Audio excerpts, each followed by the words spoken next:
Hey, greetings, beautiful individuals. This is your girl, the queen, Fineapple Kouassi with her bestie. Hey, Miss Cakes. Why you sound like that? What you mean? You know what it is. We here to have those All day intentional on my bumper, and unintentional conversations about life. About life. That's what it is. Mm-hmm. So, you know how we do. We do a check-in. So let me check in with you. What's good? Talk to us, Miss Cake. How was your week? How you doing? How you feeling? How the universe been treating you? I know your blessings been rolling in abundance. I know stress has also been kicking in, but that's life. Because every now and then, like I said, you know me, boop, boop, you catch the fade with life, but then we tip that bitch right back. Yeah, this week I was I was catching the fade with life this week. Oh, that was for various reasons, but like there are some good things that happened too this week. So I'm just trying to focus on those things. The positive. Yeah. Yeah. So continue with the positive shit. You know what I'm saying? But what do you call it? I got a raise this week. Hey!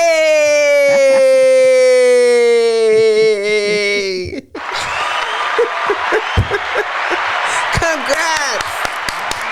Round of applause. Yes. You deserve it. I got a raise and I didn't ask for it, but I kind of know why I got a raise. I think I know why too. All that shit you've been doing, the retention of employees, COVID, people losing employees, keeping the business going. Just a lot of the incidents of people catching. That's kind of how it was explained, but I knew it was different. It wasn't about the work. Well, I mean, it is about the work because they value me, right? Mm-hmm. But what happened was somebody left, and it opened up a position in management.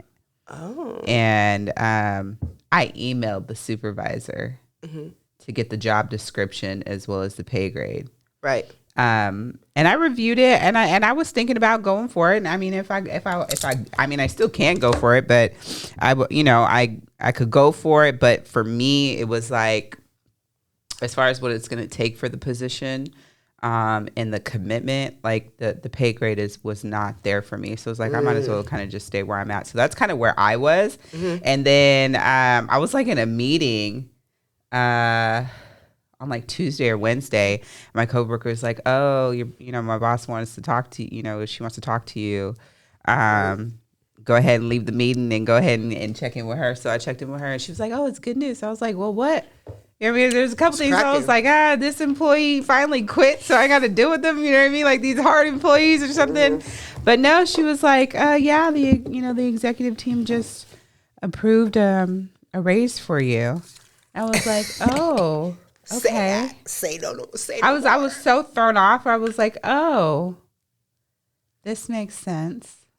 But thank you. You know what I mean? Like, like I was so thrown off. I was like, oh, okay. Like, she went into her whole spill about the work and how we appreciate everything you do and how you're flexible and this and that and this and that. But like, I also know like my position was very difficult to fill. Like my position was open for a while, probably about like 8-9 months. Wow. While they were trying to recruit, and they recruited like a lot of people, and people just didn't work out. So I kind of came in and just hit the ground running. But I also have like a lot of experience as far as the type of work I'm doing. So it's been like a great fit, but it's like kind of smooth sailing with my position. So so when they caught wind that I was potentially looking at changing departments or switching teams within the department, they're like, oh no, we can't let this happen. They were like, let's throw her something so that she just stays put.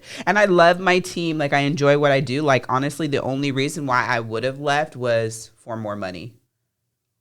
You know what I mean? Yeah, so, so them coming and just doing that, like on GP was like, it was like, okay, like I can stay put for a while. Like, you guys obviously know why I was looking right, because they know I'm happy in my position. You know what I'm saying? Right. I got no reason not to. Like, my boss is hella cool, and the workload is like, it's very manageable. So there's no other reason for me to leave other than wanting more pay. So You know, that's why I told him, like, I'm not even interested in growing with the company. Like, I'm usually that type of person where I'm so focused on I know.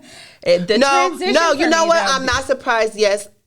I'm not surprised. It was a change. Because your mindset is changing. You're an entrepreneur as well. Because for a while before I took this position, like I took some hits as far as like pay grade, position and all of that. Like I was in management, I was salary, I was doing a whole lot more, but the commitment level was higher, right? So so I was like I took the decrease in pay and the step down as far as position is concerned, but it was what I needed, honestly. So I could focus on my own business. Yeah, and then your overall general, like, your health, because that job was stressful. Yeah, it was a lot. Well, that was a whole nother situation as far as that was concerned. But but as far as like the role itself and the commitment that it takes to pull it off, I'm way happier, and I'm so glad that I made the change that I made to come to the company that I'm with right now.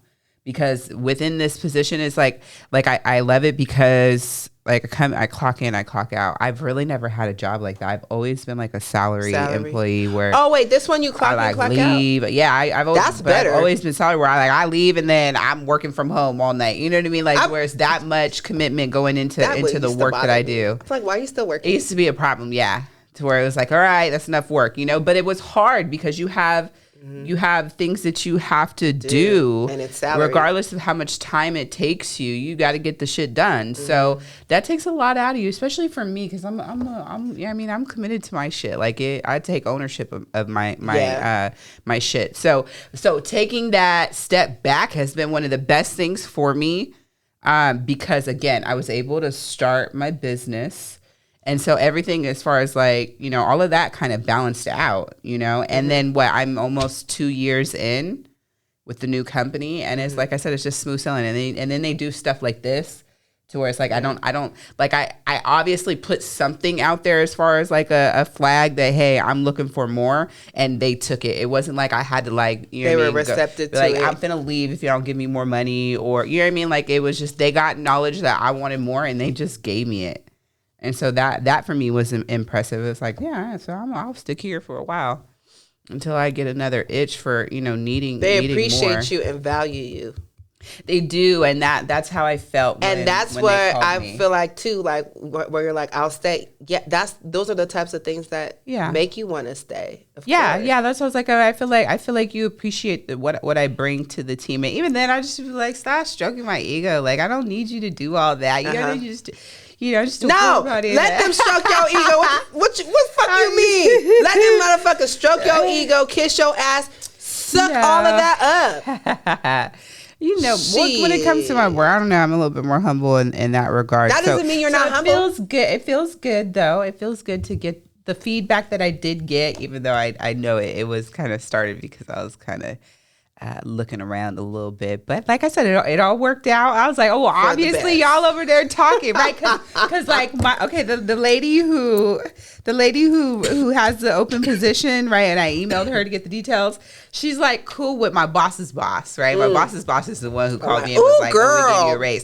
So they're cool. They be hanging out outside of work, stuff like that, right? So you know, they was up there like, guess who just called and inquired about this? Is you finna lose her? Because I'll take her real quick. Better step your game up. So she was like, I'm gonna get her. And so she was like, no, you're not. We're putting her some more money. She ain't going nowhere. So yeah, I'm not going nowhere.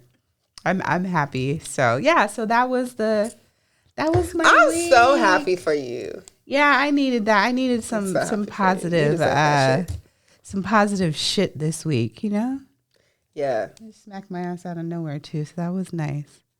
That's beautiful. Yeah, it touched my heart a little bit, you know? Like the universe. Yeah, really. Really. It's working, like, it's just coming to you. Yeah. Law of attraction. Well, and again, I think remaining positive and just, you know, being in that space, I think it helps. You know, of course, you got to put action behind everything that you want or desire. But I love Miss Cakes. She's so sweet. That's what Like her sweet. cakes. Hey, you know. All right. How was your week? Tell me about your week. I know you've been busy. Oh, wait. I want to update y'all. So, I left Miss Cakes and I went to LA without her. Oh. But it's okay. We finally got a beat. I got caught up with the cakes. She got caught up with her cakes. And so I dipped on her. That bitch ditched me. She didn't dip on me. She ditched the fuck out of me. I sure did. I ditched her. She ditched it. I was like, just give me another hour. I was like, nope. She was like, bitch, you're lying. She's lying. I know her too well. Like, you're worse than African time, bro. Talking about, I'll be there at 1 o'clock. Your 1 o'clock is 2:30. No, bro, I know you too well. So, you know. And I really wanted to go but I respected that. I know you had a lot going on and you had your orders and I want you to make your money. So I did the and I pulled an all-nighter the night before because we recorded. Oh, yeah, that's right. And then I went home. I literally went home. Listen, we got done recording like around 12 a.m., right? So I went home and I started all my orders for Saturday. My goal was to be done by 11? 11:30. Yeah. So, and it was just like, I was running on fumes. So I still I was going to go up there, but it was like, she was going to go, but I was like, she's tired. She can't I'll fuck around and crash. I was like, I'm going to have hood and I'm going to go, my boo, let her make her money and shit. So I held it down for real. Held it down. But, I was blowing her up like, okay, you like this, speak girl? Yeah. You like this, say like this. It was fun. We got little clips. So I'll show you little clips, whatever. But we can't wait till you guys hear our intro music that we got right now. We can't wait. So that was cool. We got that done. We got a lot of stuff done. Little by little. Little by little. That? Yeah, we little by moves, little. Little by little. Y'all will see the improvements in the work that we've been working. Because what's important is just to start. Yeah. Like I just want to make that that's my thing. Like I used to be like a perfectionist. You know how like we're perfectionists. Both of us. We're perfectionists. But that's also what kind of stopped us in our tracks. Yeah. But you were the one who was always good at telling me like, everything doesn't have to be perfect. And I will remember that. And I would just, I was like, just start. So I'm glad that we just did it. We just started and then we're progressing. So you know, look at where we at now. We from the kitchen table to an office, y'all. So literally, huh? Yeah, and then aside from that, I just been studying. I just been low key and staying in the house, minding my own business because these gas prices. It's like, where the fuck you going? Nowhere, man. So like half a tank, like $70. Shit. Girl, and then that shit gone quick as fuck. I'm about to get a plug up car. I'm working on an electric car now because that's where it's going anyway. That's. You're right about that. So working on that. I was wondering. We was just actually talking about that at work. If you get an electric car, right, one that you can only drive with it being charged up, don't you got to get like something installed at your house? What it is you have to get the So you can't be living in no fucking apartment and driving a. But they have companies where you. What it is they have the different companies, like portable companies, where they will come and they can charge your car, like in your parking spot. Yeah, or you go to places like if you go to Walmart, the places that's why they have those. That's like what they were saying. They was like, motherfuckers, you gotta go shop while your shit charges. But let me give you some game. I thought about soaking up some game. You know what I thought about? Just getting one installed at the house, and if you want to pull up, that's what I'm talking about. Pull up, charge $25-$50, charge all day, whatever. However, I don't know, but that's a play right there because what it's running into is going to be, I feel like you're going to have to even be able to afford to drive because electric cars ain't cheap. They're very expensive. You know what's interesting is how everything kind of unfolds, right? We've moved to like this bigger politics of everything too. Well, we've moved to like this bigger because of COVID, right? Mm-hmm. We have this new work from home way of doing things, right? And now you got fucking gas prices that are so crazy, and it's like it all contributes to like this new culture. Mm-hmm. Like everything is contributing to this new like virtual culture. Yeah, the virtual culture of everything being done virtual. Like even everything. At work, we don't meet in person no more. I have to go to the office, and even in the office, like I sit in the office by myself, doors shut because of COVID, and we're still doing everything virtually. So it's like, why are you gonna be here? Why am I? The formality, a form of I still feel like it's a form of like formality and to keep control. Yeah, of course. You know, control in some shape or form. So the average worker isn't even productive working remote. Not working from home. It's just the average employee. Well, unless you have an at-home office. But then, too, even there's other variables. Take advantage Children, of shit. people take advantage. Yeah, be over there cleaning your house while you're supposed to be working and shit. You know what I'm saying? No way for your supervisor to even monitor what the fuck you do. And you no, that's a lie. Because when I was leaving the corporate, generally speaking, now your job was different, right? Because you was on that corporate shit, like that minute by minute, minute by minute. They was. I was like, but see, like my job, I felt like I was like my job. I'm not with this corporate slavery. You can't plantation shit. Yeah, because they tracked everything, tracking monitors. Like they do have the tools, but it's just too much. I feel like with that, it brings the stress into your home. Because now you're stressed about, okay, your productivity, you're worried about if they're, you know what I mean? And then all the micromanaging, and it's just like, okay, but when you're working from home and you may have family or a family member that you have to take care of, there's different variables that contribute. And sometimes I feel like certain companies aren't sensitive to that. They're just like, no, it's like, be realistic. They're not sensitive or realistic. Because they're not going to pay you to take care of the family member. Yeah, but it's like... the only difference is they expect you to be on the clock that full 8 hours every minute by the minute that they're paying you. The only difference is you're at home. But I feel like if the work is still getting done, certain things just shouldn't be micromanaged and you're doing just extra. You get what I'm saying? Like there should still be a balance. Well, that's why there's those jobs where they monitor performance like that. Like me personally, like I've always been in positions where I've held those positions accountable to their performance in some degree. But me personally, I couldn't be in a position where my performance and all that is micromanaged down to the T. Like I need freedom and flexibility in whatever it is I'm doing. Like I get that shit done when I need to on my time, you know, my schedule type of thing. So like kudos to anybody that can handle that, because that's a lot of pressure. It is. Like it's a lot of pressure for real, especially if you're working at home. Because you have more distractions. And then you're concerned about like, okay, did I do enough today? It was just constantly on that, like anxiety. It was just too much. It was bringing anxiety. Are they finna come and talk to me that I'm not being productive enough?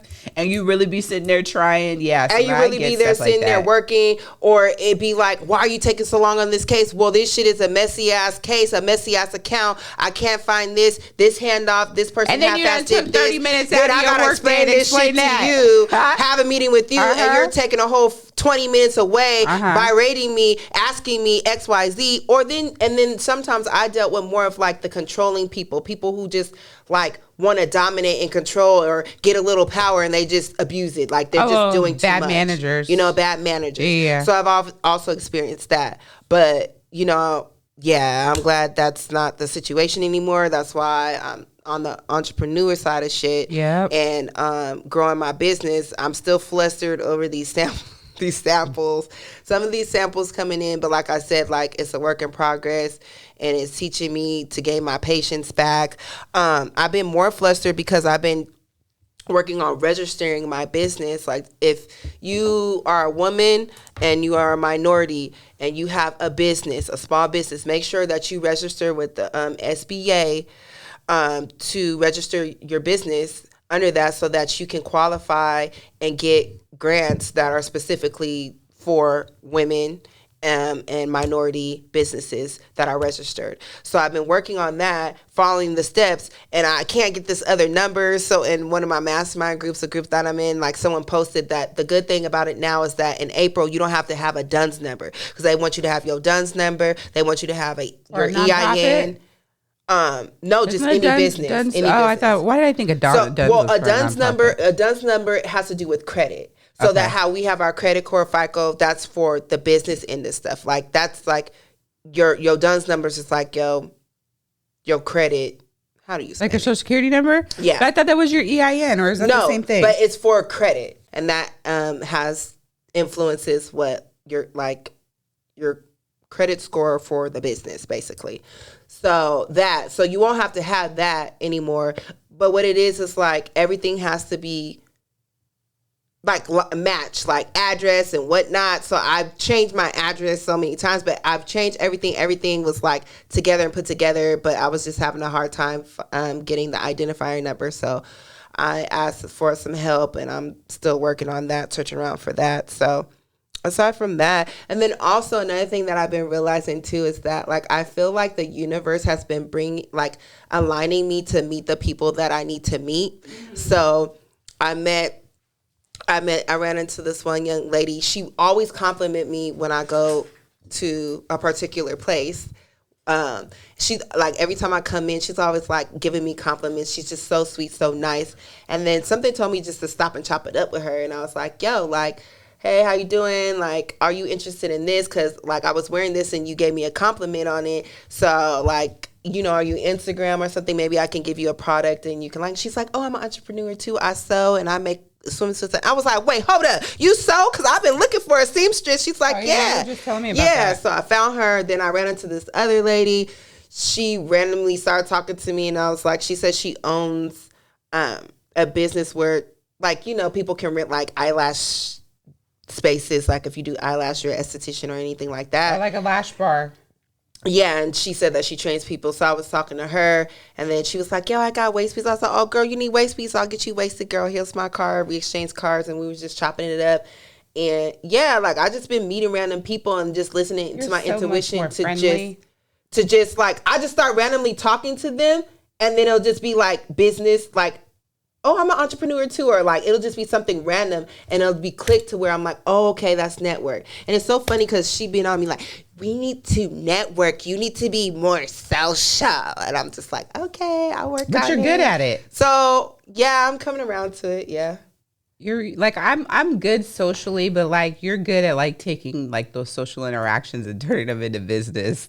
Yeah. I'm more like, hey, everybody be nice and friendly. So I'm more smooth with it. You know, and then you're like, all right, how are we gonna do some business with this? Yeah, like how can like, we turn this in? Yeah, like yeah. So that been good. And then your girl tried to be vegan.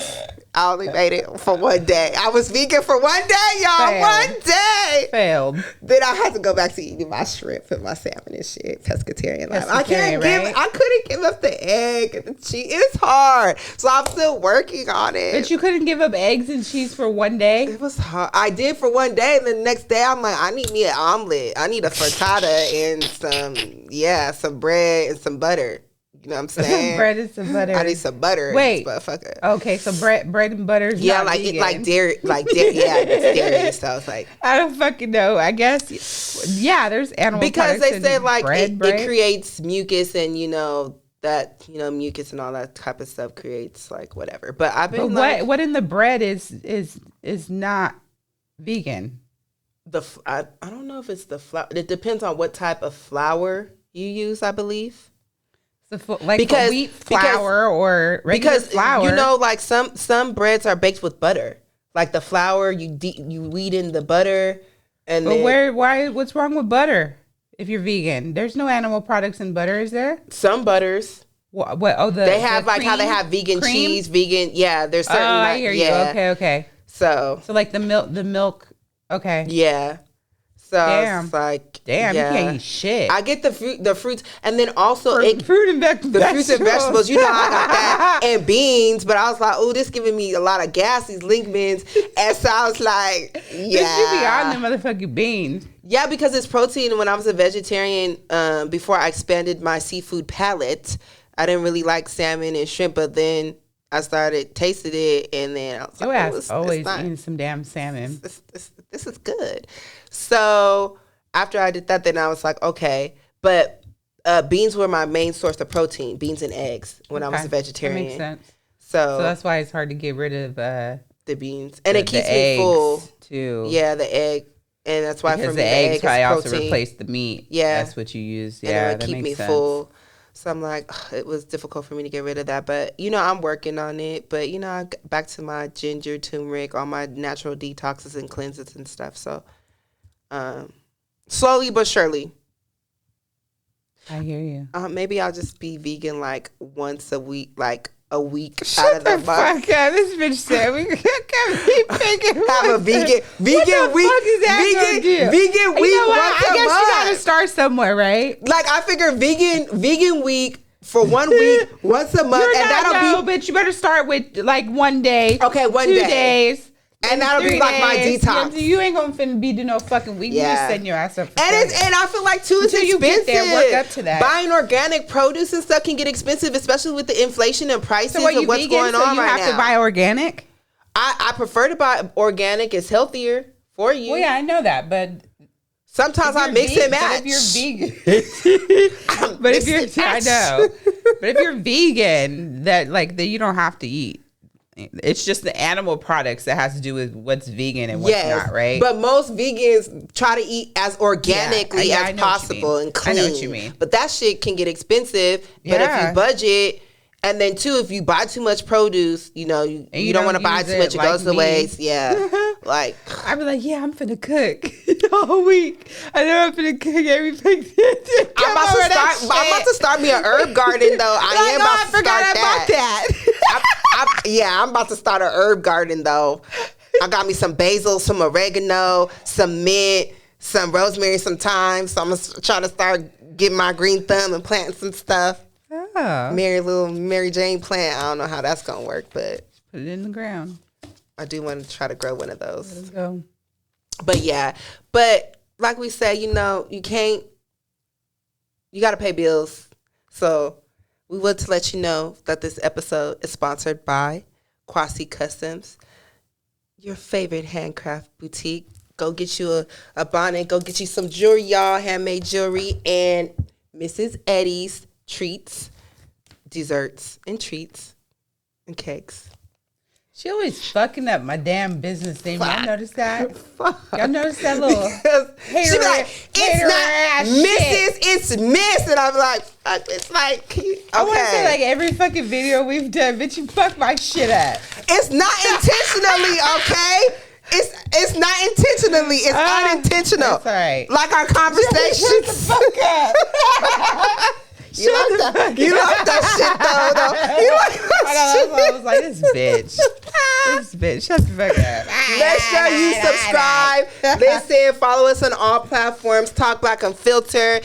Connect with us. Link, text us. Talk Black to 619-356-1029. And I just wanted to say I saw this quote, this post by 19 Keys on Instagram. By 19 Keys? My financial literacy, 19 Keys, my financial literacy shit and building my wealth and shit. So I like this post. It says, every Black family should own land, be backed by gold, crypto, life insurance, LLCs, investment accounts, stocks, trust, established will, and produce an essential product. I really like that because these are things that most minorities don't know about, or we dibble and dabble in a little bit of them. Or there hasn't been like a heavy focus on it until recent. Excuse me. Yeah, until recently. Like that essential product part. The essential product part. Yeah, that part, right? So what's funny, because the more I think about business and kind of like what I want to do and what lane I want to tap into. Mm-hmm. Those are some of the things that were crossing my mind. Like there's like the most simplest products that you can make, from like trash bags to plastic forks, and you know what I mean? Like you can literally like have these different things manufactured or create your own brand. And push shit like that. Like I see so many brands everywhere. Every store has multiple brands of like almost everything. Fucking product, right? Mm-hmm. So like the idea of having a business where you have like an essential product, like just like that's where you really tap into to wealth. You know what I mean? Because like we can all sell different random ass products, but if it's an essential product, like you're likely to make something big happen with that. You know what I mean? Yeah, that's why I wanted to get more into gardening. I used to do it in like grad school. I ran a whole program. I used to run farmers markets and food deserts in Spot 6 of LA. So we used to have a program where we would have like elementary little kids come, and we would teach them how to pot different like fruits and vegetables and grow plants and stuff. Mm-hmm. So I want to get back into that because it's also essential that we learn how to grow our own food because that plays into agree. owning your own land. That way you don't have to, all these food prices and inflation, self-sufficient. So you eat off your own land. LLCs, we already have LLCs. Being your own boss instead of constantly being a worker, and that gives you a tax break, which is why the wealthy don't pay taxes. Everybody's like, oh, the rich, it's because they're doing it right. Everything that I listed, they already have. Most people don't even know about trust. What's a trust? A will ain't gonna do shit for you. You wanna know why? Because that shit gonna go straight into probate. You got a fucking trust. Everything that's written out in that trust is gonna go exactly to who it is. I've learned a lot about that recently, and it's crazy because, like, okay, so what is the point of a fucking will if you have to go this route of having a full blown, like, you have to keep to avoid the probate. middle class or the poor, because everybody gonna get their money, and by the time everybody takes or whatever's owed or whatever the situation is, by the time what's left, it ain't shit. The lawyers, the taxes, all that, because it gets caught up in probate. And essentially, you don't own shit until you fucking have a foreign trust. So you create a will and you put the will in the trust? So yes, you can do that, but I would just suggest just have a trust. So I'm working on getting a trust created for myself. Have a trust and then have everything in the trust. Like to the point to where it can get deeper, where you have multiple trusts, businesses, LLCs, S corps. You can have one. So what you put in the trust is there's different elements to the trust. So you put all your assets, businesses, property. So where they're owned by the trust, but property. You operate them, right? Mm-hmm. Like you manage the property, but it's owned by your trust. The trustee. Okay. The trustee manages the trust, and the trust owns the property. So your goal in life by owning the trust should be to own nothing but control everything. So that's what I'm working on, because no one can say you got a car, right? That's an asset. You put the car in the trust's name. Mm-hmm. So if anybody comes to like try to take your car, they can't take that because you don't own it. It belongs to the trust. You know what I'm saying? Mm-hmm. Like if somebody tries to come after me and sue me, they can't sue me. They can't say shit. For that asset because it's tied up in the trust. It's the trust. Okay, so the trust is its own entity, like its own person. And then when a person passes away, right, and they have everything in a trust, right? They then designate a trustee. That's the irrevocable trust. They pass away, right? Yeah, and oftentimes, so how does that trust, I guess, like in all their assets that are tied up in that trust, how is that able to benefit all of their loved ones? Because it depends. Now, when it comes to trust, what I've been learning and reading, right?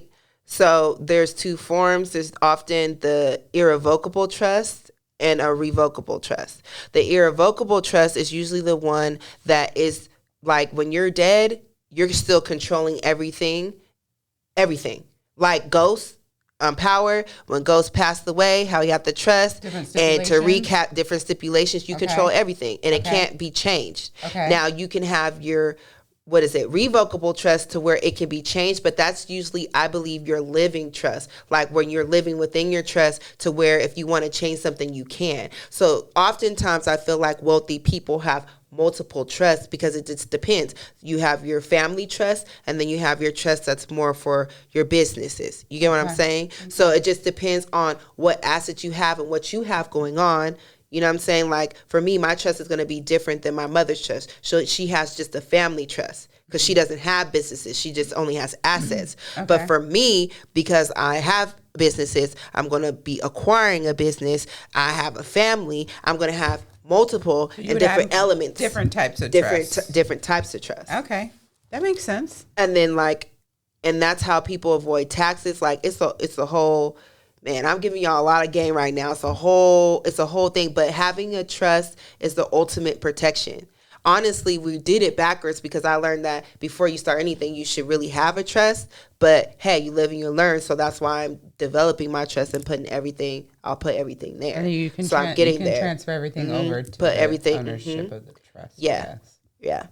So and then you get different treatment, even financially. Creating your own bank, going to the bank. your safety deposit. It's just a whole different world when you have a trust and the way you're treated. But the most important part where people get caught up is like, you have to learn the responsibility and learn how to use the trust and learn what the benefits are of it. You have to continuously learn how to use it. Mm-hmm. And then whoever you put as a trustee, you want to make sure that whoever you're granting is a person that likes to learn and that likes to keep up with things and that can be savvy. Because there's so many families that may have trust and they just fuck it up. I've seen it. Like they left the wrong person in charge. Left the wrong person in charge. Don't know what they're doing. Taking money. Just destroying the wealth that was built and left for them. Mm-hmm. So it's like you have to like really be careful too at the same time and mindful of who you put in these in the positions. You know what I mean? You could be the grantor, but ultimately you're still going to need a trustee, you know, if you have an irrevocable trust. Mm-hmm. Yeah. So, yeah. And then and then we have life. I mean, I have a life insurance policy. I'm on you about that. But hey, like, we're making the steps, but I felt like that was very, like, I like it. The crypto part now, I'm working on the crypto part. Like, yeah, the crypto, I'm still working on the crypto part because I just feel like I'm reading and I have the book, but I just feel like before I still heavily invest, there's still a lot more that I feel like I should know. I think it's something that Black people should definitely start to learn about and get comfortable with. So if you know, as certain transitions take place throughout time, that we're prepared for and that we can be ahead of the game. Yeah. As shit really picks up. You know what I'm saying? Because you miss out on a lot of opportunities by just being scared to touch shit.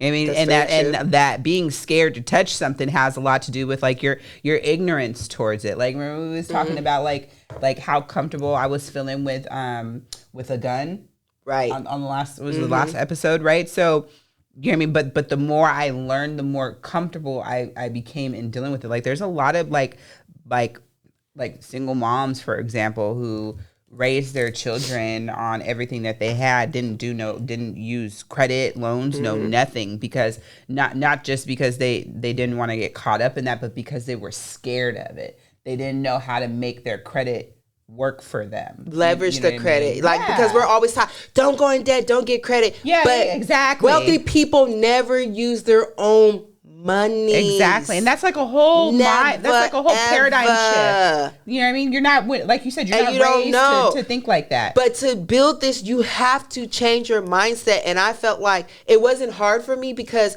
I was like, I'm going to make it, but what is it that I don't know? And that's when I became obsessed. I'm like, okay. And I started doing the small strides. How he said, be backed by gold. I'm going to add silver as well. Because if you can't afford gold, buy silver. I started buying silver. I agree. So I'll buy a little bit of gold when I can, but I'm like, okay, well, this is more conducive for my budget. So I'll buy a little bit of this gold because the price of gold, you don't get as much, but you can get more in silver. You can get a little bit more in silver. Like, that's just gold is just more expensive for your money. Yeah. So, I started doing that, but I still be like, it doesn't just have to be gold. It could be silver as well. Because silver it'll never depreciate, never. So it doesn't matter what you buy. Well, and what I learned too is you can also invest in different commodities as well, right? So you remember how we just talked about like essential products, like you could invest in essential things, like you can invest in like sugar. Yeah, you can invest in wheat, like you can invest in like the. So that's where the stocks. That's where stocks and investment accounts come in. Well, yeah, more stocks and investments account, broker accounts, because you can invest in the companies, get shares in companies.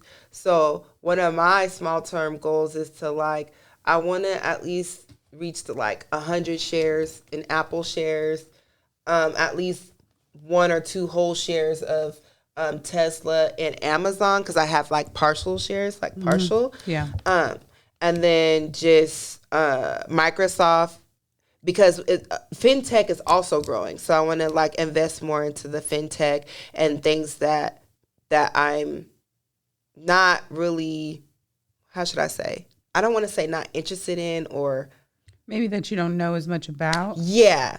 Like I'm into healthcare. Not as much your lane. Yeah, like tech is not my lane, but I know a little bit. But I know that the future is techie. It's tech. Look at metaverse, crypto. Everything is tech. So I know I need to invest in tech and virtuality, and I need to invest in all those companies. So that's why I slowly started investing in those entities.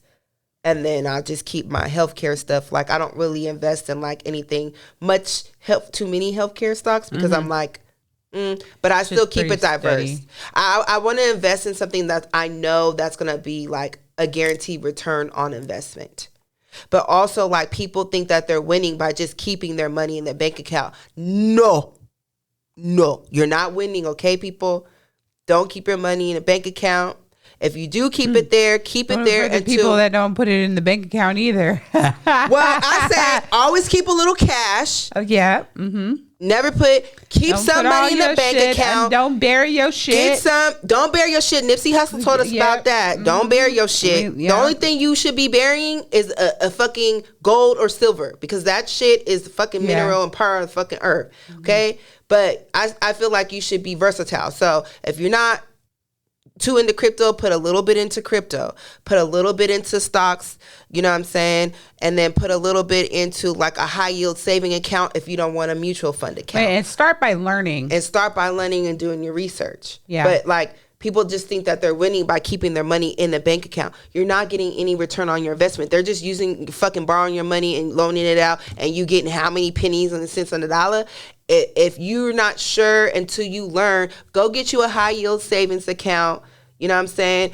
And you'll get a little bit more money back. Or if you go get a mutual fund account, which I don't really like, it's kind of like your money's kind of like locked. You don't want to be like penalized like for like taking it or whatever. So I don't really do that. But it's still an option. These are still options that you can help you grow your wealth. You know what I'm saying? And I feel like our community needs to start doing that. You can start by just doing little things. Don't think you need to do everything. Small steps. Like Miss Cake sticking to her budget. Yeah, stick it to your budget. Oh, goodness. Shit, I want to get my hair rebraided, y'all. She told me $250. I said, oh, my budget $200. So let me look for another style. And I'm going to stick to that because I want my hair done. I want that style, but I got to improvise. I'm going to still look good in the style I get, so let me pick a different one because I'm not paying you $250 right now. I agree. But I respect your craft, so we just go do. Just not in my budget. Not in my budget, boo. I hear you. So yeah. All right. Well, damn. So that was a post. That was a good post. That was good talk. That's good shit. Yeah. Good information. Yeah. It's Fineapple. All right. Okay. Well, I had another topic that I wanted to talk about just a little bit. Some love. We always gotta talk about relationships. About relationships. Kind of like more like a preference check. Right? Preference check. A preference check. Talk to us. What's the preference check? Like, okay, what is your preference in dating? Men with kids or men without kids? Right? 'Cause you have one child. I have 3. Right? Right. So what is your preference, and like for you, how does that shit work? So now that I have a child, my preference, I still prefer to date men who don't have children. And I prefer. Okay, why? No, I switched that. When I didn't have children, I preferred to date men who didn't have children as well. So I didn't have to deal with men lying about still having relations with their baby mama or just the drama behind that or whatever. So not so much the kid, but more the extra shit that come with it. It's just the things that come with it if they weren't a mature adult to co-parent or whatever they had going on. General situation, they're not. So yeah, I hear you on that. But now I'm open. I'm not really like, you don't have kids, so I won't date you. Like you won't just shut it down, but you still. I won't shut it down, but I'm still more, I would say I'm more aware and I look at certain things and like, do you ask me about my child? Like, you know, do you inquire about my child? That lets me know, like, okay. Like stepdaddy material? Yeah, like stepdaddy material. Like, you're accepting me and my child because I'm a package deal.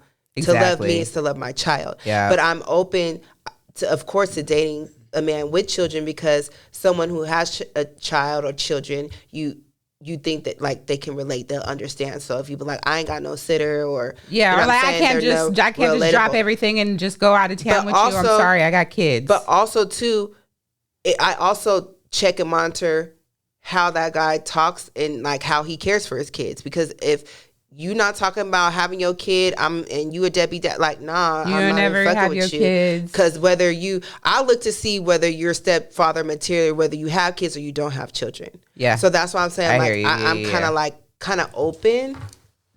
I agree with that part. So I'm automatically, if I'm taking you serious, I'm automatically evaluating you from the gates, and it's not just like it's not about whether or not you have kids, but it's about like who you are.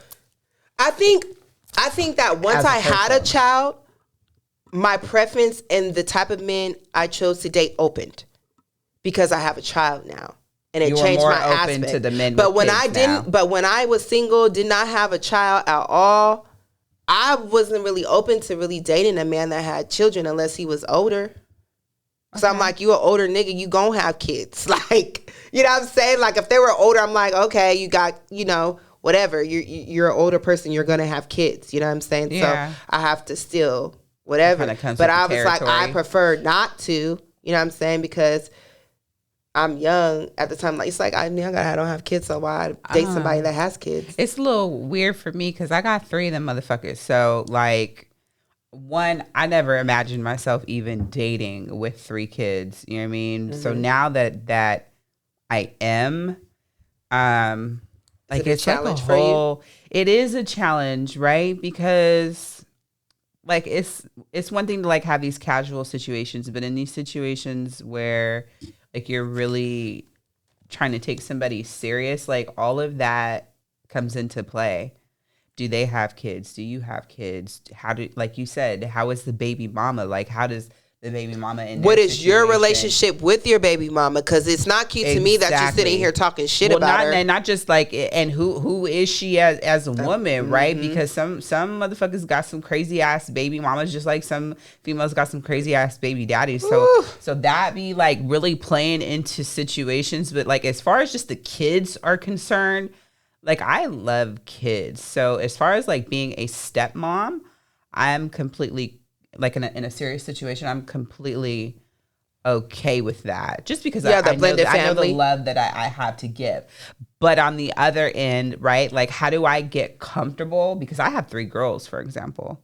You know what I mean? Yeah. How do I get comfortable, like, bringing another man into my situation with my 3 girls, with their dad who's hella active in their lives? And like, how do you find like those how do you create those necessary boundaries, but at the same time don't create too much boundaries, because you're working towards having like this partnership or a commitment with a new person, right? And in a sense creating a family. Like, for me, my ideal situation is like a situation where like everybody gets along. Like, baby mama could come over, baby daddy could come over. Like, at the end of the day, there are people that do that, like, though. They have their significant others, and they have their significant others, and whatever fucking other kids are created or come into play. There are people that do that. You know, a blended family. Yeah, to where there's like no like animosity. And I know in order to be in a place like that, you have to have situations where like the baby mama and the baby daddy in that situation are genuinely like not fucking with each other, but still care about one another because they're family, right? But if they still fucking with each other, if there's still like those unresolved feelings between the two, then you're not going to be able to have a situation like that. So that's a lot of time why we don't see it. But yeah, I know it's possible. But again, everybody has to be in fucking alignment. You know what I mean? Like, egos have to be in check. You know what I mean? Like imagine like you have this person who's like the father of your kids, and then he's not in the house, but old boy is now living in the home. And he's like, I don't want that nigga around my kids. Yeah, or telling my kids what to do. And how do we all be on the same page about, at the end of the day, like, we all care about these kids and want the best for them, to the point of where when there's correction that takes place or anything like that, we understand the boundaries, right? Because the roles that we play in their lives, but we also are all on the same page about what needs to be done to raise these children. I think, and it being serious too, because you can't just be fucking with like a woman with kids and come into a situation like that and not be like really serious about it. But I feel like also, like you mentioning that about the families being able, I feel like what goes into play with that, what makes a smooth, solid running, is introductions and like the significant or whoever like meeting, the right whether way. not meeting the right way. Because I feel like a lot of times that's a good point. It's egos. You know what I'm saying? The ego, yes. It's egos, one. And then two, what I feel, speaking from personal experience, is I'm like, why don't you want me to meet this person? It's because you're probably still fucking with them. So it also has to deal with the people being honest. Like they still fucking with their baby mama, and that's why they don't want baby mama to meet the girlfriend? Well, because... Like, yeah, because fucking with both I don't of them. know what it is, but I feel like it's more the man that likes to keep shit separate. It's more the man that doesn't want the baby mama or the ex-wife to meet the new significant other.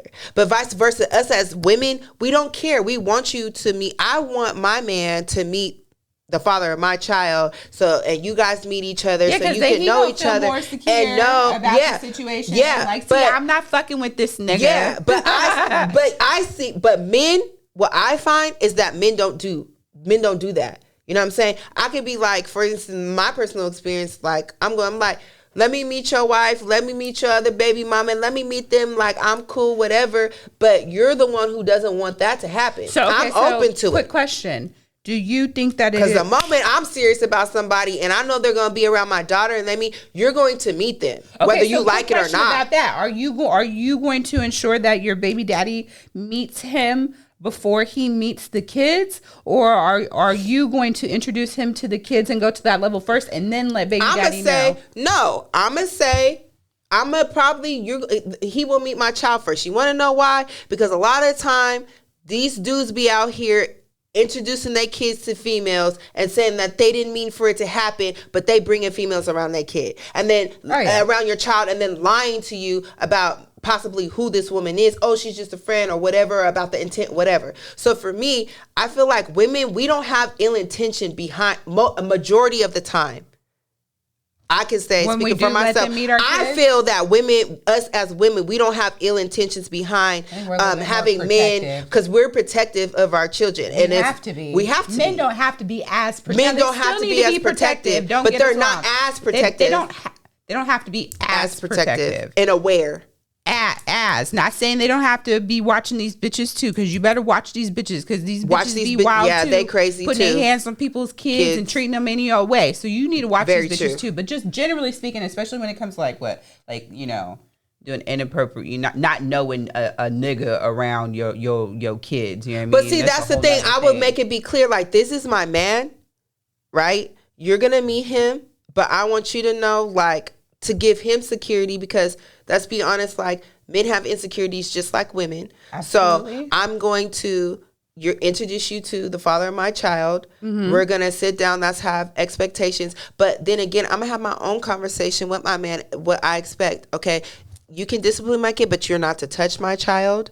I will make certain things clear. Mm-hmm. Like, you know what I'm saying? Boundaries. This is my expectation. These are the boundaries that I expect. Don't do this. I respect, but you will have to help me co-parent, because if we're together or married, you're her stepfather. Exactly. So you will have to co-parent, but there will be boundaries, that fine lines to where certain things that you just don't do out of respect for me and her father. Mm-hmm. You know what I'm saying? Having respect for all parties involved, right? Because, like, it's funny. I had when I got some responses. One dude was like, "Fuck no." He was like, "I got kids, but I'm not fucking with no bitch with kids," right? And I was like, "Dude, but so how the fuck does that work out for you?" Double standard. That's weird. He was like, "Yeah, but I don't go fuck." He was like, "Have you seen some of these motherfucking kids out here, right?" And right, as fuck. Then he starts sending me fucking videos. He's fucking wild ass kids. There's this little fucking like 12-year-old boy beat the shit out of his grandma. Like, I kid you not. I was like, these is not the kids I'm talking about. I'm talking about you're like, that kid has issues and needs to be in treatment. Kids need to be in pocket. You know what I mean? Before you even think about fucking with her. But if she got some kids that are pretty decent, you know, like because the part I wanted to kind of highlight is like as like it takes a lot to be a stepdad.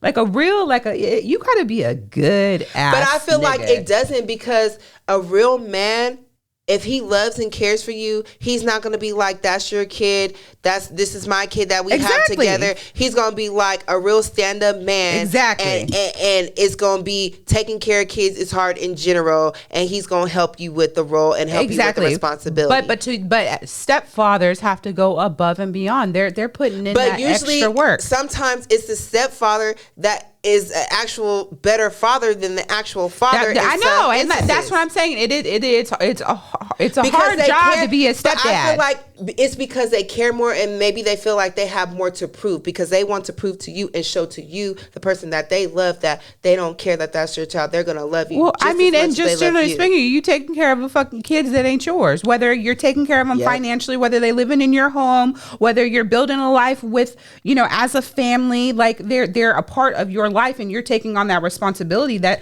at the end of the day is really another man's, right? So you're participating and you're stepping up to the plate to fill that role of the father within that family. Like me personally, like my own biological dad wasn't there. It was like my sister's dad who stepped in and was my fatherly like role model. So and for me, you know what I mean, it's like it took help, like a lot out of him to do what he did for me throughout my life, like shit that my own fucking biological dad wasn't capable of doing, you know what I mean? And for me it was like when I have to, like, the pedestal, you know what I mean? The pedestal I put that man on is so much higher because of the sacrifice he made for me. And I'm not even his child, but the way that he looks at me like his child is like, wow. You know what I mean? So for me, it just like, it's not like it, the men that are stepdads, like it's more innate in them to be who they are and how they're able to accept your children if they love you, right? There are a lot of men that are like I feel like it's also but at the same time it matters on the woman. Like if I really love her and I really, you know what I mean, then the kids just come with her and I accept that, you know what I mean? Yeah. But I also too feel like sometimes, especially if it's a man that doesn't have children and he's dating a woman that does have children, for some of them I feel like it's good, I don't want to say practice, but preparation. It kind of like gives them a little experience of what it could potentially be like to be a father, to see if they want to have kids, how much responsibility it actually is, and, you know, everything that goes into it. So I have heard that too from guys that like, I'm like, why don't, like, because one of my homeboys was like, why you always date chicks that have kids? Like, you don't have none. Like, it's like, I don't really care about that. Like, and for me, it's just like, I'll just be like looking like to see like, okay, can I be a daddy? Can I handle this shit? So like for some of my homeboys, they're just like, yeah, I don't really give a fuck about that shit, because if I love and I care for her, like, and the kids come with. The kids come with. They're here. There's nothing I can do about it. I feel like there's a certain type of personality, right? And you have to be mature, but you also have to have like a lack of selfishness to a certain degree, because I really feel like, okay, you have to be a parent, and I'm talking about like an active parent. You have to have an element of like selflessness to you, right? But absolutely. But when you're coming in like the stepdad role or stepmom role, you have to be like, that has to be a part of who you are. And then, right, because you're like, oh, I want a family, but I want my own family. But I feel like also too, it's that person's responsibility. Like me, if I'm talking to someone who has kids, don't bring your kids around me the first month. Like, for example, dudes do that a lot. I met this dude. The first time I met him, he brought his son around. That turned me off. I've had that happen a few times. It turned me off. I'm like, you don't know me. Don't bring your kid around me. Like, it just turns me off. Men are very lax. They're open, and that's why I'm saying, like, kids. That's why I'm saying, like, that's why I'm not gonna consult no baby daddy before my child meets, because I'm gonna it's gonna be thought out and planned out, and this man ain't even gonna meet my child till I know you serious about me. We're in a committed relationship, and you're not going nowhere, because that affects the child. It affects the child. The children get attached to, and I don't want my child asking me, where is blocka blocka, and I'm not fucking with blocka blocka no more. But my child is not finna see me with multiple men. That too. That too. You know what I'm saying? Like, nigga, you better be hella serious about it. I don't even bring people home. I've had men unless I'm serious about them, or they're serious about me. I've had men get mad at me because they can't meet your kids.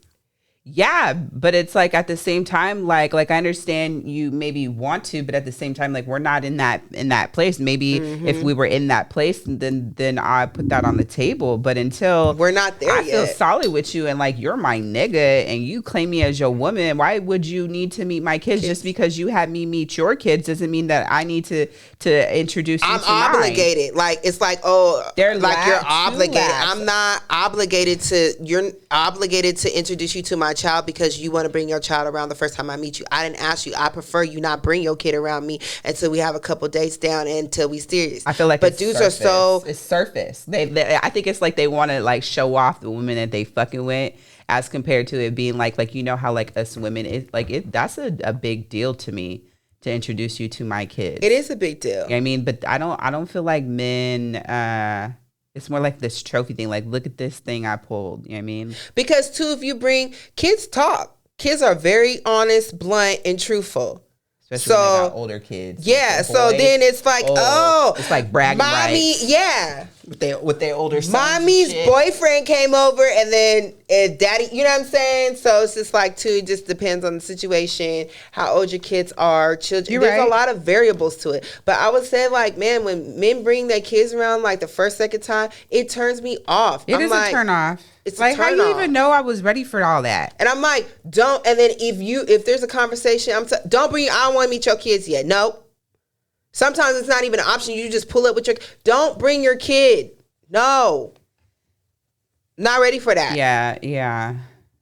I don't deserve that yet. I think you shouldn't meet each other's kids until you're more. You're in a committed relationship. But I do think that it should be like a well thought out like thing. Especially like when it comes to like the other parent. I think the ideal situation for me would be to have, you know, whoever I'm dating and my kid's father meet beforehand, before even meeting my kids, just to make sure that everything is like, I mean, because I don't want to put my kids in a position either to where they're like, oh, am I allowed to like this person? Yeah. Or is it okay? Am I allowed to mention them when I'm around my dad? You know, but if it's like, if mom and dad are on the same page. That this is a new person that's going to be in our lives, then it makes that process kind of move a little bit smoother. And it doesn't put the child in the middle, like you said, like making them like feel like they have to choose sides or keep secrets or something like that too. Yeah. And then also I feel like Mommy, I met daddy's friend and I didn't tell you because I didn't want you to get mad. Well, what the fuck? Like, you know I didn't know mommy had a special friend. Who is this motherfucker? But also I do feel like daddy, mommy be at home talking to so and so, and then he come ask about who you be talking to. Like, mind your business, nigga. I'll let you know when I'm ready. But what I want to touch on too is also when it comes to like you know, dating someone with kids.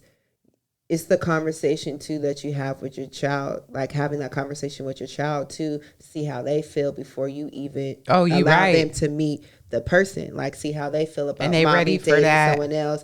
Are you ready for it? Having the conversation about the good touch, bad touch, because oftentimes I hate hearing the stories how the mama's boyfriend then molested the daughter and the mama don't. I'm not going for that shit. You know what I'm saying? So also too, having those important talks and conversations with your children, especially if it's a man. Well, because and why you don't rush into it to begin with.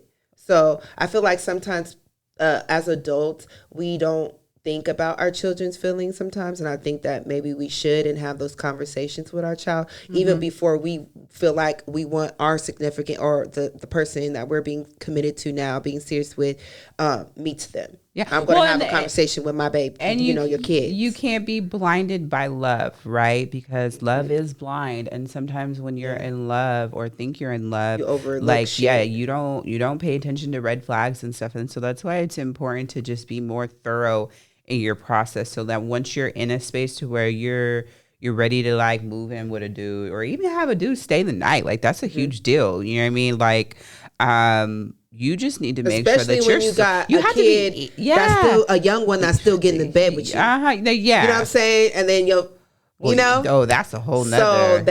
So that's a whole nother.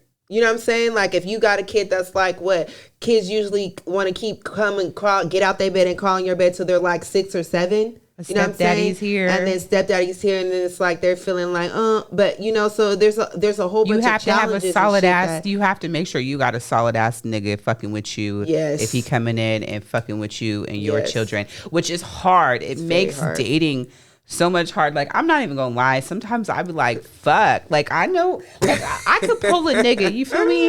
Like, I ain't got no problem pulling a nigga. At the end of the day, like, that's not what I want. Like, I want me like a good ass stepdaddy ass nigga. Like, where the fuck is you niggas at? Because it's hard out here being a woman with kids. It's you know hard. What I mean? Like, you just like you want to be in love and you want to go for shit, but at the same time, like, you still have to use your fucking brain. But I feel like too, like as a single woman, or when you split and you have kids, it plays on your insecurities, because you be feeling like, well, what man is gonna want me if I already have 2 or 3 kids? But a real man is not gonna fucking care. You're right. I have to tell myself, Right. and I don't even have and to. You're right about that. I don't even have as many children I've here. I have one, and I was feeling that way about dating. Like, who's going with me? I got or if the connection is that strong, right? If he really fuck with you like that, he don't give a fuck about none of that, because at the end of the day, it'll all get worked out and it'll be worth it in the end, right? But if you ain't got a dude next to you who's ready to put in that work, regardless of what it looks like, you find yourself in a situation where he ain't fucking stepdaddy material. Have you ever had a situation like that? I have. Where I was dating someone who ain't stepdaddy material, or like said they want to be with me, or what do you mean? Well, like where you was fucking with him and you was like, oh no, you not stepdaddy material, or any type of situations where the kids became an issue. There was one on either end. Yeah, and a lot of times I'll go based off how a man treats me. So for example, there was one person that got the doo-doo-doo because I could not. So I asked him simply, like, it was his house, he had roommates, and I asked him, he wanted to take me to the beach or something to go for a walk. I'm like, okay, cool, bet. So I have my electronics, all my business stuff, like he's working, I have all my personal items. So I'm like, can you put my stuff in your room?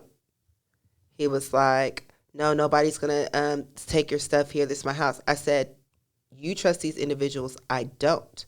Can you just put my purse and whatever, my laptop and stuff? Kids? No, it's just roommates. But this point I'm making. So for me, I'm like thinking in my head, you're not stepdaddy material because you're not selfless. Because you couldn't do this simple thing as to make me feel comfortable and make me secure by just putting my personal items in your bedroom. This goes to show me that you don't listen. If your child or someone was to come to you with a situation and saying that this trusted person did X, Y, Z to me, you would overlook it. I think about shit like that because molestation has happened in my family, trauma, and these are a lot of things that minority communities don't talk about. Every time that molestation or anything, it's taboo, it's swept under the rug. But let's be honest, like, it starts from how a man treats you when you're dating him, whether he has kids or not. That's how I internalize and I look at shit. I evaluate shit like that. Like, nigga, you're not no stepdaddy material. You can't even do something simple like put my shit in. Like, imagine if I'm like, nah. Because you can't even do this simple shit to make me feel good about myself. So I know that, like, I just think my mind just starts thinking about a whole, like, I start thinking about going down a rabbit hole. Like, nope. Because Because I think about the bigger picture. The small things lead to the bigger picture. You know what I mean? If that makes sense. I don't know if I articulated Or they be red I don't know if I flags. articulated it right. No, but I hear that's you. what, you know what I mean? Well, especially if you're in that space with a man where you're evaluating whether or not they are stepdaddy material, and then they do things like that. It's kind of like notch off, And notch then you off, say, notch off. and then you say you're gonna do something simple, and you don't do it. Kids, remember that. You're not gonna be promising my child that you're gonna do something. Bad qualities just to but be still, across it's like the board. it's still if it's certain, And it relates to being a bad stepfather material. In particular, if you're doing this to me, I don't want you'll promise this to my child and then not come through. I don't have time for disappointment and shit like that. So those are also the things that I think about, like a man's character. I guess evaluates like how he treats me and how he treats situations to evaluate like what the common sense and how he would like potentially act like around my child, you know, especially talking to men who don't have children when I'm dating and I'm talking to them. Those are things that I look at, you know what I mean? Yeah. I personally, I don't think I'll be fucking with no more niggas that don't got kids. And it's not because I want to deal with they fucking baby mama, depending on who the fuck she is and how she act. Because I could do without that. But like, there's a lot that comes with niggas who don't have kids. Like you said, like they just don't, they don't get it. They could be a little bit more They're selfish. more selfish, especially by our age. Like if you haven't had kids yet, Absent-minded. you're more likely to be like a little less mature. Like Mentally, you just haven't experienced certain things, right? I had a situation where I was dating somebody. Well, not dating. I was messing with somebody. You was dating them. And I was messing. You was dating. I was messing with somebody. When you go on dates, go to dinner, do up. stuff, that's dating. So okay, no, but it was more. But than as far as like the commitment level that we had established, we was just fucking with each other. Okay. And in the situation, like when it was established, that's what it was, and we were both fine with that. And neither one of us wanted to be in a relationship. And so, in going into it for that purpose, is it just being like this more casual setup? Neither one of us really like went through that evaluation process about like, is this somebody who I could fuck with, like, seriously, right? Because the intent wasn't there from the gates. But what had ended up happening was we got pretty fucking close. You know what I mean? And then once shit started kind of like getting real and feelings started to be getting involved, it was like, then he was like, that's where my kids became like an issue. But see, when I hear this situation, I articulate that, like I said, I don't feel like it's the children that's the situation. It goes back to like, I feel like with men, it's the ego, and it's him feeling like potentially that there's still something there with the father of your children because maybe he wasn't introduced properly or whatever. I just feel like when men sometimes say that's an scapegoat, because a scapegoat for how they really feel. Because that's why I like when I'm dating someone or start talking to someone off GP, I ask them, is me having a child? Usually men will be like, do you have kids? Well, we didn't have this conversation. We didn't have that conversation. They'll be like, how many kids you have? I'm like, don't add the plurals. I just have one. Are you fine with me having a child? Does that bother you, like dating someone who has a child? And they're like, no. We didn't. Where I fucked up at. You didn't inquire. But the reason why I didn't inquire is because I did not intend to be with this person to begin with. I didn't intend to have feelings for this person. I didn't intend for this person to have feelings for me. But a casual situation kind of turned into like a dating situation, like you just fucking said. Rapidly, yeah. Yeah, and neither one of us like went into it. Yeah, exactly. So then we get to this point where, okay, shit's starting to get real. And then you have to kind of really evaluate, is this person somebody that I could spend my life with? And when he started evaluating in that regard, like he decided that like he wanted, when he had children with a woman, like he like you said, he wanted her to himself. He wanted to be like, oh, well, this is my family that I created. This is my family. This is separate. So maybe not so much the kids, but the whole idea of it just not being originating with him. But I feel like at the same time, and probably the baby daddy issue is probably intimidating.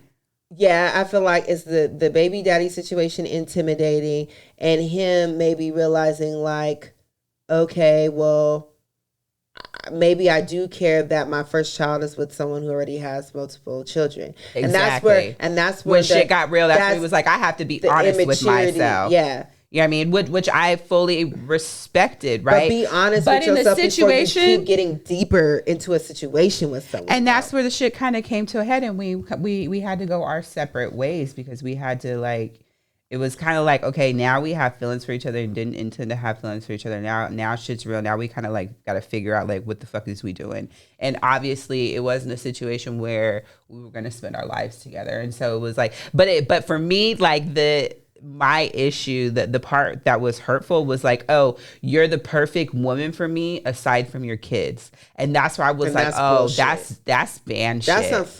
That was band shit. Like band, all the way. Bitch ass nigga. Okay, so when we say band, that's what it stands for. Bitch ass nigga. Right? A little bit of selfishness mixed in with that and all that. So it's like, how do you have this woman that you claim is so perfect for you, but again, you don't want to go for it or you're even perfect, try because of her kids. Your kids. Like, but it's not the kids. It's deep rooted with you. But now ultimately that ain't a nigga who I'm meant to be with to begin with. You feel me? Because the man that's right for me ain't gonna have an issue with my kids to begin with. He gonna want to be involved. You know what I mean, and all of that. But it was just a situation where I happened to be fucking with somebody who I ended up caring about, and the kids situation came into play. It was kind of like I got like we weren't even fucking together. It was like I kind of got dumped, and then the excuse that was used was my fucking kids. It's like, hey, I had these motherfuckers before we even started fucking with each other. You know what I'm saying? Because that was your nigga. He wasn't your man. That was your nigga. He wasn't my. I say nigga because I feel like if that's somebody you fucking with, like, I feel like no, like what I mean by nigga, like a nigga could be like. Let me take a drink of this fucking water. A nigga, when I like, you know that Tupac song, like Meg Thee Stallion's remix. Like, I want to be your N. I'd rather be your nigga, not your man. Like that's why I feel like at that point, like. The way he was fucking with you heavily, like he was acting like your nigga, but then when it was conducive for him to switch up or an easy scapegoat out of the situation that he was like, damn, realizing I'm in this situation, but if I want kids, XYZ, that was a bitch ass reason as an excuse to blame the children when I feel like it's something deeper than that. If that makes sense. But then it goes to like, what do you think? Like when you're fucking with somebody, do you think that there should be, depending on, I don't know what y'all agreement was, but like say like should there be like a time limit that you fuck with that person before, should have been like it gets deeper? Because I feel like, okay, let's say that in for instance, I said like y'all agreed on just being 2-3 like, months, because after like 2-3 months you start having like, more of a connection, like, especially if the sex you agreed is to be good, fuck buddies, if it's consistent, you can only be my fuck buddy for 2 to 3 months, because after that you're gonna get feelings. Human nature, somebody gonna get feelings. Yeah. Exactly, especially if the shit is good. And then somebody gonna lie about their feelings until they realize, okay, let me be honest about my the advice, right, is first of all, don't be, especially when you're a single mom, don't be indulgent in these bullshit ass situations, because you end up in situations, where it just don't work out, and then you're like in this time position. Invested and lost. Exactly, and then they tell you, oh, it's because you had kids. Motherfucker, I had these kids the whole time. So for me, at least, I'm not indulgent in those types of situations anymore. I feel like I learned my lesson, but I'm also more hesitant to deal with a man who doesn't have children. That doesn't mean that I won't deal with a man that has children, but I will for sure have like that conversation on the front end. Again, I usually do that. You know me. I'm straight up. Like we gonna have these discussions. But again, in this particular situation, that was not the intent of our meeting to begin with, and so we kind of skipped past all that and got straight to the fucking. You know what I mean? And then once the fucking got good and consistent, then it was like, now we backtracking, because now we starting to like each other. And we having feelings for each other. Exactly. And we got a soul tie. We're not compatible. We got that soul tie. So we're not compatible. Again. Soul ties got you stuck. Girl. But I will say, you know what? I'm going to say this. If I believe that if I had like 2 children and I was dating, I would be more inclined to only date men that had children versus a man that didn't. Because I feel like when you got one, that's a little, like, it's one. Easier. You know what I mean? It's easier. Yeah. But when you have got multiple. It's like, no, it's going to take a real mature ass man, or maybe a man who has fertility issues and can't have children. Like a man who's really like ready for that. Or a man who's really, really ready for a blended family, doesn't give a fuck. He loves you, all your kids is his kids, and that's what it is. So I feel like, yeah, like in preference now, I don't have a preference. I'm open. Mm-hmm. But if I were to extend my family, be with someone, say we broke up, it doesn't work out, I'm more inclined to date someone who has children already. Yeah. Well, me personally, like even on the other side, like how do you feel about like your baby daddy having like a female around? Well, the fact that I'd be like, bitch, you my new friend. Well, go ahead, keep that nigga happy. You keep him off my ass. I feel like the way my baby daddy did is so sneaky, and the history of him just like dogging me and being like just yeah, I hear you, grimy towards me. For me, it's like I don't care, but he's still like they still keep it like try to keep it separate. Would you be cool with her? But say he didn't do that. Would you be cool with her? I would be cool with her because I don't care, because I don't want to. Like, would you accept her as a stepmom? Not. It depends on how she treats my child. That's what I'm talking about. It depends on how she treats my child. Yeah. Like if you're contributing like to us raising our children, if you're assisting, if you're loving on my kids, and if they're accepting your ahead. Love, hey, girl, I got shit to do. I want to go on a date night with my man. I can't. You good? Oh, she good over here. Okay, bitch, just don't touch my daughter. If there's an issue, call me, holler at me. I'll handle it. You know what I'm saying? Like, because us as women, we're different. I'm not gonna be like, oh, I don't care, bitch. You want to watch these kids? Go ahead, honey. Watch them. Yeah. Help. It takes a village to raise kids. Okay, I don't care. But like I said, it's all about the intent and stuff, because I've had a situation where my daughter came home, oh, mommy, this, and I had to lay smack down. I'm like, why? I don't understand why you getting offended. We just need to make sure that I don't go to jail for whipping a bitch's ass for doing XYZ to my child. Mm-hmm. That's where you step in, because you know this bitch. Mm-hmm. I don't know her. You won't introduce me to whoever this chick you're saying she's your friend, whether she's your friend that you're fucking or whoever. Yeah, we ain't period. Doing those. We're not doing that. Ain't doing those. We're not doing that. Mm-mm. And if my child is going to be over there, I need to meet her, and I need to know who the fuck she is. Mm-hmm. Because in an event, in an emergency, she cannot reach you. I am the fucking guardian. I'm her mother. She needs to know at least who I am and be able to call me. Yeah. That's where I'm at. But again, it's all about these niggas moving sneaky, right? But these niggas don't think about the bigger picture. All They're thinking, up. But a lot of times the men don't want the females to be friends. And that be the immature niggas that don't be wanting the baby mama or the whoever to be friends. Well, you know what I'm saying? They be getting jealous and shit. Well, and at least for me, like that happened to me. A lot what I be seeing is these niggas who end up being baby daddies, they not necessarily looking for, they're not always looking for a next situation to make somebody their wife or their next like serious situation. These niggas is usually just running around like, you know what I mean? Like fucking community nigga, yeah, with no purpose, you know what I'm saying? Or just kind of doing their thing. With intent. It's they want to be 55, 45 by the time they get married and shit, and decide to commit. With bitches. And so, or until they like did get limp, they can't fuck then that much no more. Then they want to commit, you know what I mean? And be stepmama, because it's like you can't lay it down or whatever the case may be. But usually, it's usually the woman that's jumping into like a more serious relationship, which for me, I feel like is understandable, because we're usually the ones that are searching for that more stability and providing that stability to our children. So that whole family dynamic plays into it. And you got these niggas that are baby daddies running around. It's because nobody wants to they be hop a back single into parent. that bachelor and lifestyle. A part of that is that as a woman, a lot of times you don't want to be a single parent. You want a family. I don't. That's one thing that I have you want a really family. realized. You don't want to be a single parent. That shit ain't fun. You want a family. You want a man in the house. You want co-parenting. I want a partner. You want a partner. You know what I'm saying? You want someone to help you with that, to load the stress. Like, babe, go get your nails done. You don't have to worry. You want a partner. You want a partnership. Mm-hmm. Mm-hmm. And that's what us women want. Because oftentimes we have to, as women, carry so much burden as women in general, period.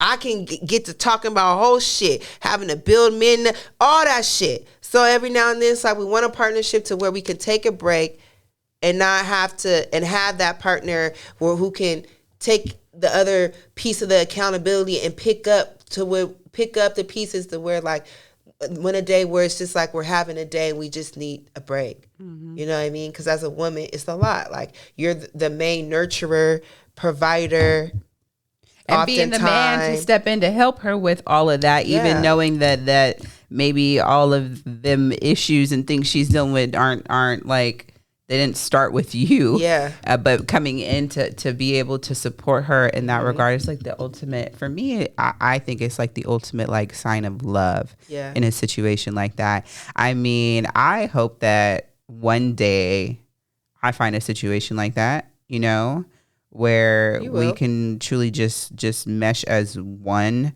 with all those, you know, step situations involved and everything just kind of fucking work. Like, that's like my new fucking reality. Like, you'll have that because you've made room for that individual to come in by getting rid of that person that just did that. So as long as, like, I guess, I hear you. You know, we're being aware and we're staying open and we're not entertaining, we're not entertaining meaningless relationships or people who, you know, don't want a meaningful relationship, because I'm not into that. I need meaningful relationships in my life, because as you grow to the top and you reach the top, you can't take everybody with you, and you want to make sure that the people that you take with you are the people who genuinely care about you and your well-being, physically, mentally, and emotionally, and financially. Can't leave that out, but you know what I'm saying, like that matters. Yeah, something that genuine matters, and that's very important.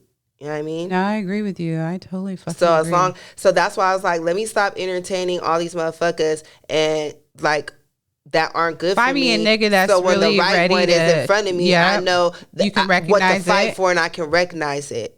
You know what I mean? So we've learned a lot of lessons. I've learned a lot of lessons. I've learned a lot of lessons I had recently. To drop a few that I was talking to. And I'm being more intentional about what I'm doing as of recently. So. I feel like as you get older, it gets harder just to be able to just like have fuck buddies and just like, you know, sling your pussy without having no, you know what I mean, like feelings or something like that. Because the feelings part is inevitable. Yeah, when you're dealing with sex. And that's why he says, like, if you're gonna fuck with somebody casually, man, have a fucking cutoff. Word of advice. Yeah. Word of advice on either end. Just yeah. We all right. We got fucking 8 weeks. It was 8 weeks is done. We done. We go our separate ways. You know what I mean? Because you go anywhere beyond that, and you I feel like those are the relationships where you can like be friends with someone where you maybe fuck them for. Potentially be friends after you fucked them for like 6-8 weeks. Y'all had fun, had here and there. Then if you end it correctly, if you end it correctly, y'all stopped talking, but you still keep in touch every. That was my intent for this situation. Was like, I would love to be like your lifelong friend because we were genuine friends. But we had a great connection.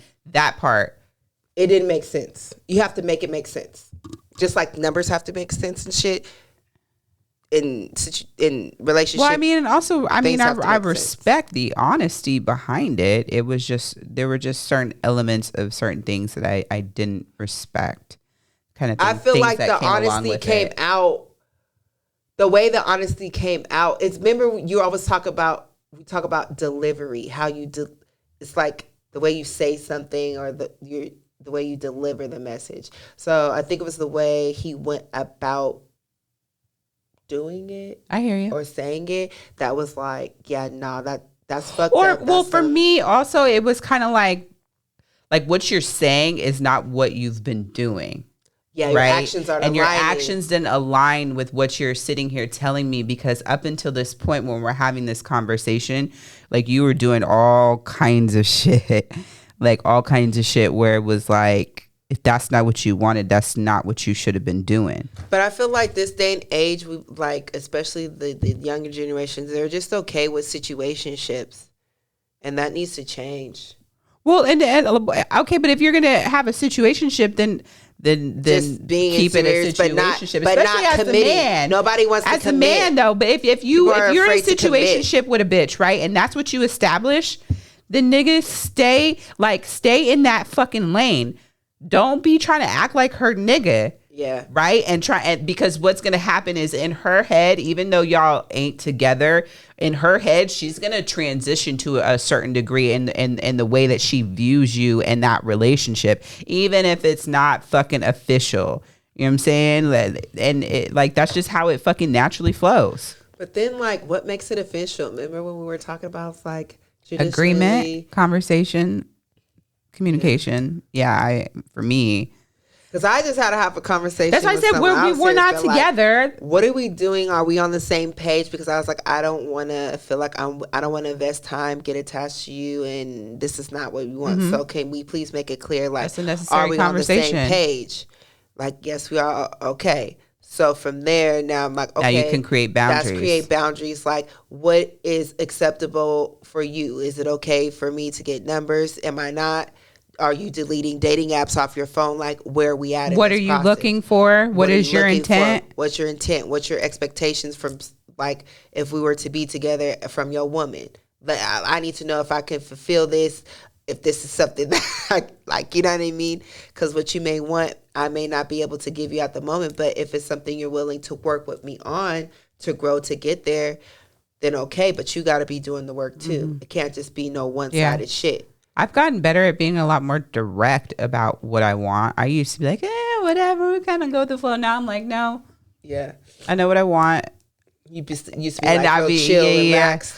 Real hella chill. Like, go with the flow. See what kind of, you see if I like your ass, you know what I mean? See if you like me, and then we'll kind of figure it out. But now I'm just like, if you don't even like meet certain criteria, like I'm not even fucking with you. There's no point. If you don't strike certain fucking chords in me, ain't no fucking point. I ain't wasting my fucking time. If you don't, if it don't resonate with me, like I said, like you are stepdaddy material, it don't fucking matter. Ain't no fucking point. I'm not trying to just I'm not running around here fucking all motherfuckers. So if you're not somebody who meets that criteria and somebody that I could take serious in the long run, even if that's not what we doing right now, you know what I mean? But you have to have you have to be capable of filling those shoes. And if you ain't capable of filling those shoes one day, then I don't even want to get to know you.